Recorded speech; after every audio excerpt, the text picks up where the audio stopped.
بسم اللہ الرحمن الرحیم۔ السلام علیکم ورحمۃ اللہ وبرکاتہ۔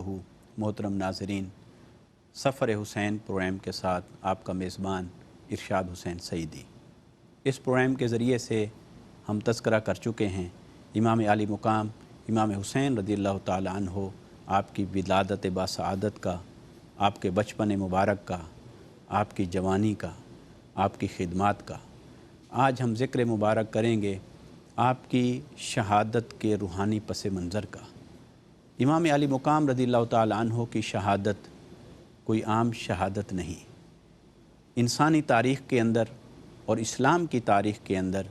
جو شہرت، جو پذیرائی شہادت امام علی مقام رضی اللہ تعالی عنہ کو حاصل ہوئی ہے، وہ کائنات میں کسی کے حصے میں نہیں آئی۔ آخر وجہ کیا ہے؟ اتنی بڑی شہرت اور پذیرائی، مقبولیت عامہ اور تذکرہ عام جو آپ کی شہادت کے ساتھ وابستہ ہے، آخر کسی اور کی شہادت کے ساتھ وابستہ کیوں نہیں ہوا؟ اس کے پیچھے روحانی اسرار ہیں۔ اللہ رب العزت کے ہر کام میں، اس کے نظام قدرت میں ربط ہے، وہ حکمت والا رب ہے، لہٰذا اس نے ہر کام کے جتنے اسرار اور معارف پیدا فرمائے ہیں، یقیناً وہ سب تو ہم نہیں جان سکتے، لیکن جہاں تک ہماری عقل، ہماری فکر، ہمارا مطالعہ جاتا ہے، وہاں تک اس کا کھوج لگانے کی کوشش کرنی چاہیے۔ امام علی مقام امام حسین رضی اللہ تعالی عنہ، آپ کی شہادت کے بھی روحانی اسرار ہیں، اور اس کا پہلا پوائنٹ جو آپ کے سامنے عرض کرنا چاہتا ہوں وہ یہ کہ امام علی مقام رضی اللہ تعالی عنہ کی شہادت کی شہرت اور پذیرائی کو جب آپ سوچیں تو ذرا چشم تصور میں جائیے اور اپنے آپ سے ایک سوال کیجئے کہ اگر اللہ کو منظور ہوتا اور اللہ کے ہاں یہ لکھا ہوا ہوتا اور مقدر ہوتا اور خود حضور تاجدار کائنات صلی اللہ علیہ وسلم شہید ہوئے ہوتے اللہ کی راہ میں اعلاء کلمت اللہ کے لیے کسی میدان جنگ میں، غزوات جیسے آقا علیہ الصلوۃ والسلام شریک ہوئے، جیسے احد کے واقعات ہوئے، تو اگر آقا علیہ الصلوۃ والسلام بنفس نفیس خود حق اور باطل کے کسی معرکہ میں اسی طرح شہید ہوئے ہوتے تو کیا آج باقی شہیدوں کا تذکرہ اور حضور تاجدار کائنات صلی اللہ علیہ وسلم کی شہادت کا تذکرہ کہیں برابر ہوتا؟ ہرگز نہیں۔ یقیناً جو پذیرائی، جو شہرت دوام اور جو مقبولیت اور تذکرہ عام شہادت محمدی صلی اللہ علیہ وسلم کو حاصل ہوتا، وہ کسی اور شہید کے حصے میں ہو ہی نہیں سکتا تھا، اس کا تصور بھی نہیں کیا جا سکتا تھا۔ تو بلا تشبیہ اور بلا مثال اللہ رب العزت نے ایسے لگتا ہے کہ جو شہرت، استحقاق تھا شہادت محمدی کا، اللہ تبارک و تعالی نے وہ شہرت، وہ مقبولیت اور وہ پذیرائی اٹھا کر شہادت امام حسین رضی اللہ تعالی عنہ کی گود میں رکھ دی ہے۔ امام حسین رضی اللہ تعالی عنہ کی شہادت یہ نیابت شہادت محمدی ہے۔ امام حسین رضی اللہ تعالی عنہ جیسے میرے آقا صلی اللہ علیہ وسلم کے وارث ہیں، آپ کے اوصاف کے وارث ہیں، آپ کے دین کے وارث ہیں، آپ کی فکر کے وارث ہیں، آپ نے جو قرآن عطا فرمایا، اللہ کا دین اور شریعت عطا فرمائی، اس کے وارث ہیں، اسی طرح امام حسین رضی اللہ تعالی عنہ کی شہادت، شہادت جہری، یہ بھی شہادت محمدی کی وارث ہے، کیونکہ اللہ رب العزت نے میرے آقا صلی اللہ علیہ وسلم کو جتنے اوصاف عطا فرمائے، وہ تمام نعمتیں جس کو نعمت کی ڈیفینیشن میں شمار کیا جا سکتا ہے، وہ سب کچھ دامن مصطفیٰ میں ہے، تو پھر شہادت دامن مصطفیٰ میں کیوں نہیں؟ اور شہادت دامن مصطفیٰ میں نہیں تو شہادت نعمت کیسے بنی؟ تو آقا علیہ الصلوۃ والسلام کے دامن مبارک میں یہ شہادت یوں آئی کہ ظاہراً تو وجود امام حسین کا تھا،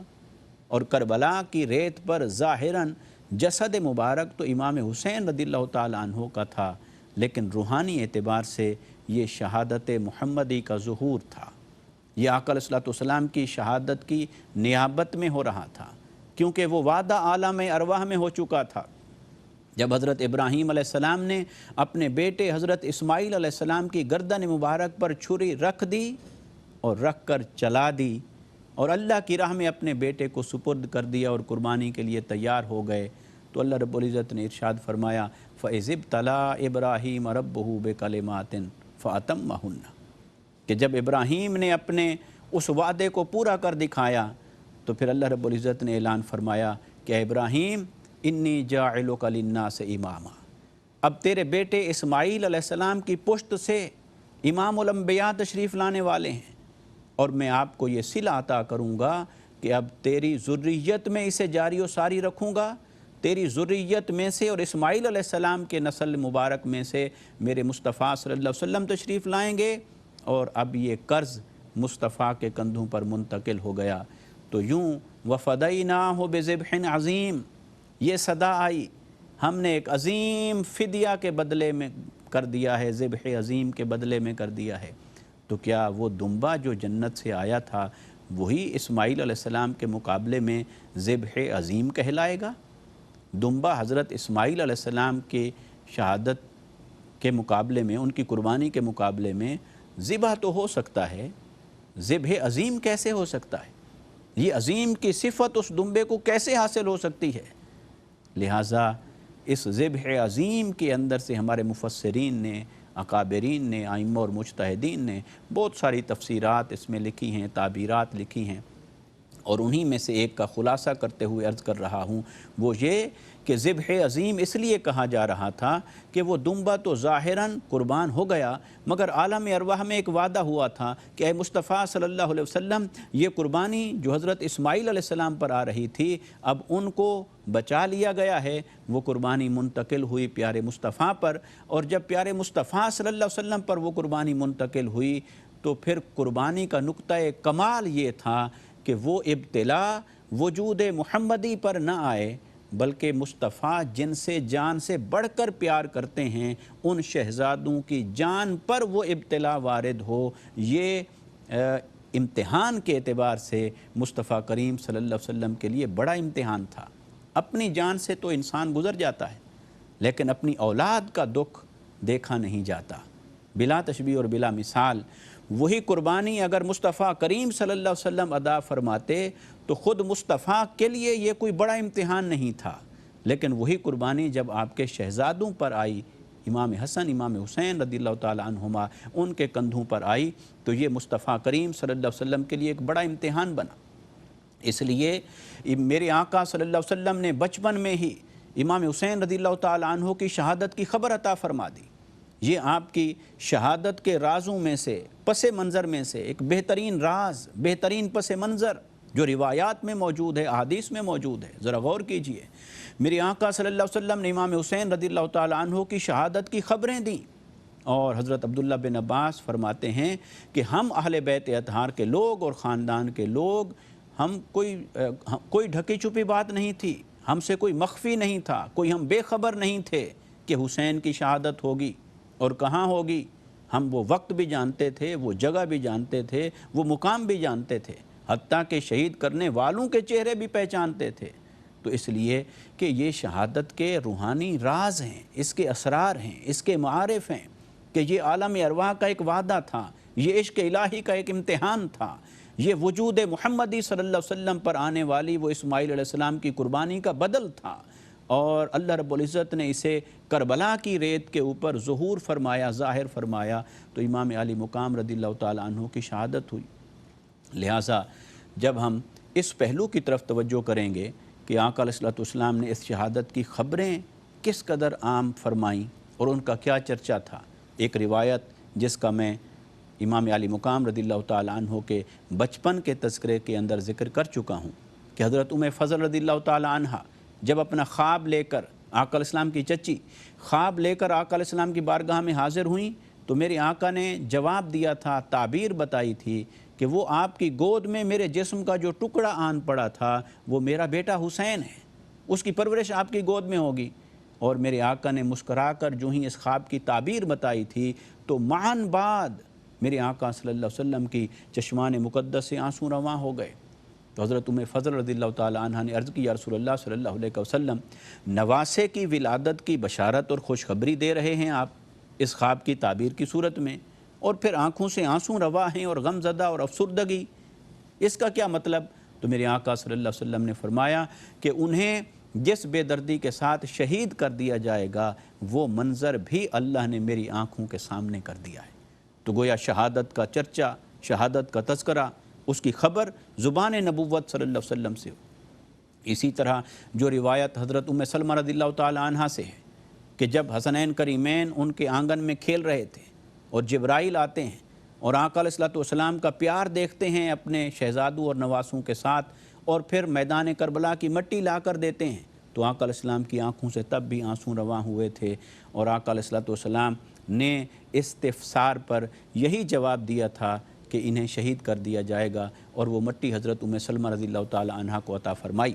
اور عین کربلا کی اس واقعہ کے دن، شہادت کے دن، حضرت ام سلمہ رضی اللہ تعالی عنہ نے خواب دیکھا اور اٹھ کر اس مٹی کو دیکھا تو وہ خون میں بدل چکی تھی۔ یہ روایات موجود ہیں، ہمارے اکابرین نے، ائمہ نے ان پر اعتبار کیا ہے، ان کو بیان کیا ہے۔ لہٰذا امام عالی مقام رضی اللہ تعالی عنہ کی شہادت کو محض ایک شہادت نہیں کہا جا سکتا۔ اس شہادت کے پیچھے وہ روحانی اسرار اور معارف ہیں جو کسی اور کی شہادت کو حاصل نہیں ہو سکے۔ یہی وجہ ہے کہ جو تذکرہ عام، جو قبولیت عامہ امت کے اندر امام علی مقام رضی اللہ تعالی عنہ کی شہادت کو حاصل ہوئی ہے، وہ کسی اور کی شہادت کے حصے میں نہیں آئی ہے۔ اور دیکھیے، ہر شہید کو شہید کہنے والا کون ہوتا ہے؟ شہید کو شہید کہیں گے کون؟ یا اس کے خاندان والے، یا اس کے کولیگ جن کے ساتھ اس نے جام شہادت نوش کیا، وہ انہیں شہید کہیں گے۔ مگر قربان جائیں، امام علی مقام رضی اللہ تعالی عنہ کو شہید کس نے کہا؟ زبان مصطفیٰ صلی اللہ علیہ وسلم نے۔ میرے آقا صلی اللہ علیہ وسلم نے کئی روایات میں ان کی شہادت کی خبر دی، لہٰذا آقا علیہ السلام نے ان کی شہادت کا جتنا چرچا فرما دیا تھا، جتنا تذکرہ فرما دیا تھا، یہ آپ کی شہادت کا امتیاز ہے اور یہ آپ کی شہادت کا روحانی پہلو ہے۔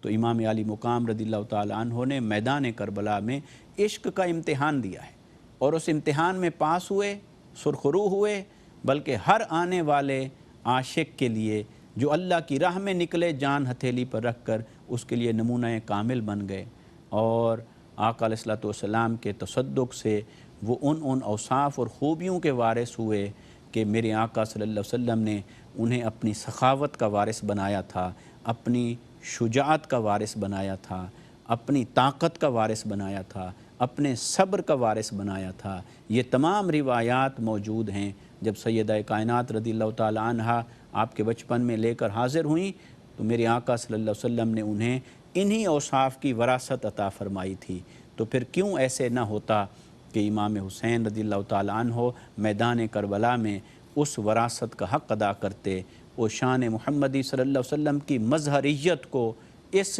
شان کے ساتھ ظاہر کرتے کہ دنیا آج تک انگشت بدنداں ہے کہ یہ کیسا شہید آیا تھا میدان کربلا کی ریت پر جس نے عشق الہی کا امتحان دیا۔ محترم ناظرین،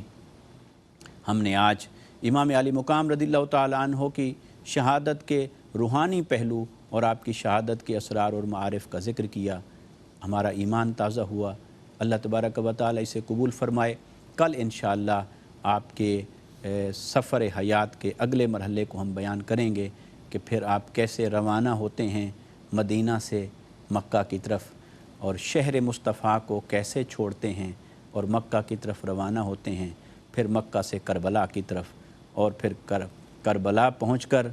کربلا معلیٰ سے عرش معلیٰ تک کا سفر، یہ سفر حیات جاری رہے گا۔ کل انشاءاللہ پھر ملاقات ہوگی۔ اپنے میزبان ارشاد حسین سعیدی کو اجازت دیجیے۔ اللہ حافظ۔ السلام علیکم ورحمۃ اللہ وبرکاتہ۔ میدان کربلا